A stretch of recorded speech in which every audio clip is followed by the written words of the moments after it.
chaotique, où c'est un peu défoncé, on a deux possibilités, d'accord? On peut pas se retrouver entre les deux, parce que l'entre-deux, c'est là où ça te met en danger.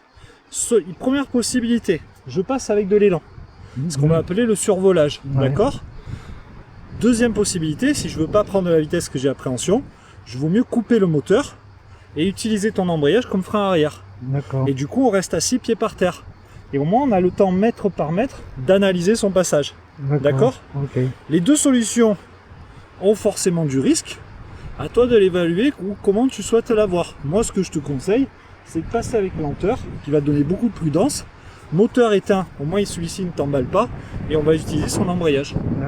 D'accord? D'accord. Il y a des pierres, il y a des pierres là, après là, la deuxième le plus propre, main. c'est de rester sur ta gauche. Sur la gauche, et après il y a deux pieds, il y a deux pierres, non? Si tu serres bien ta gauche, pour le moment, ça va. D'accord.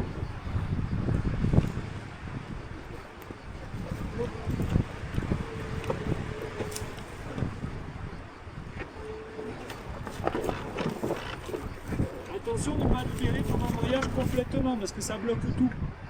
Donc là, il faut bien que tu juges à utiliser ton frein avant et ton embrayage. D'accord.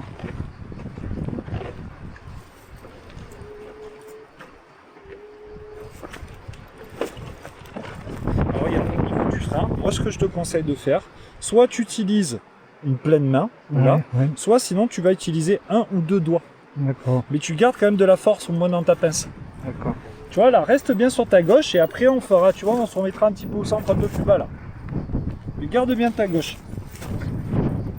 Garde ton équilibre vers buisson parce que c'est là où ça remonte le plus pour que tu puisses le mieux poser ton pied. C'est bien.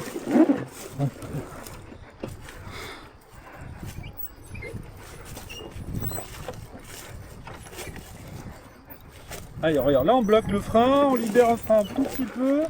Voilà. Prends un petit peu ton embrayage. Hop, elle va passer.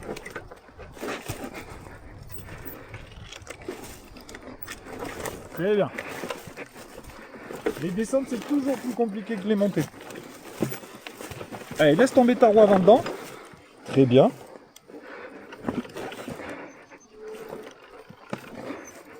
Nickel, super. Là, tu vois, quand tu as besoin d'avancer un peu comme ça, tu redémarres, tu mets un coup de démarreur, et dès que tu juges que c'est bon, tu recoupes.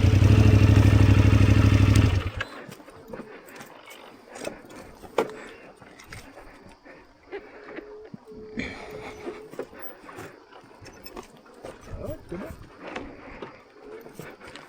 Allez, laisse filer un petit peu, on va chercher la zone plate là. Regarde, là ce qu'on va faire, c'est qu'on va... Là c'est trop caouteux, d'accord? C'est trop défoncé. Donc on va la laisser filer, tu vois qu'après c'est un peu plus plat. Donc tu auras le temps de ralentir, d'accord? Donc tu envoies bien ton regard un peu plus loin, tu la laisses filer.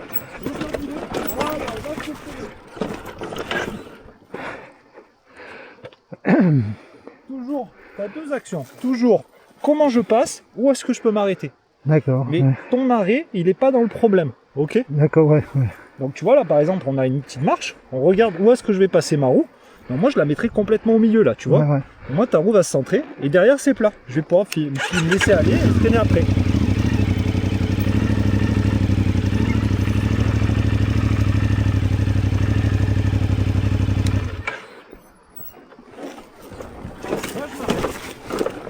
Voilà, super.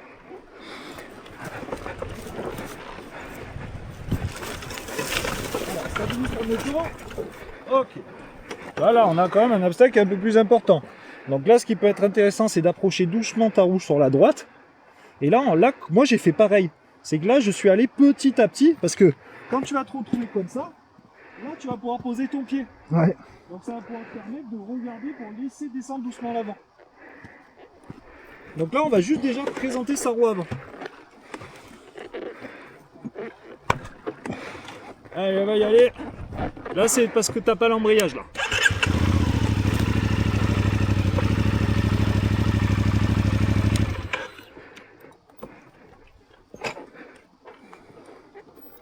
Allez, on va présenter la roue avant à côté du rocher, à l'entrée de la descente. Regarde bien autour de toi. Tu vois, là, il va avoir mieux, il faut mieux que tu aies ton poids à gauche là. Parce que tu vas pouvoir te reposer ton pied sur la pierre. Voilà, très bien. Voilà, envoie ta direction à gauche, braque à gauche. Et alors là, tu peux presque te relever sur ta jambe là, pour mettre que le poids de la moto. Oui, nickel. Et là, on laisse filer, on laisse filer, on laisse filer. Et le dos. Bravo.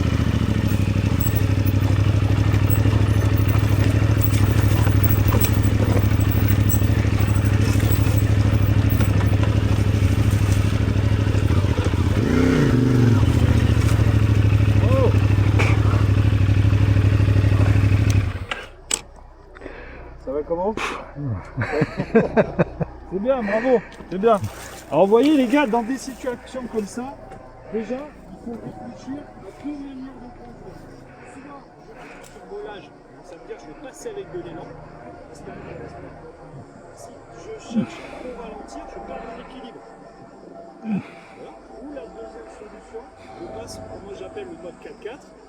Fesse sur la selle, pied par terre, et là je vais analyser deux choses à ce moment-là. Où est-ce que je passe ma roue pour franchir et à quel endroit je m'arrête. Je stabilise ma vitesse, mais jamais les deux en même temps. Je ne ralentis pas ou je ne cherche pas à m'arrêter dans un problème. Je passe mon problème et après je regarde à quel endroit je peux stabiliser. Vous avez toujours une portion où votre moto va plus ou moins se remettre à plat. Et c'est là où je vais m'arrêter. Okay, mais là c'est toujours bien de temporiser les choses, prendre le temps, on réfléchit, on analyse le terrain et on voit comment on peut passer. Des situations comme ça, vous pouvez les rencontrer en moto.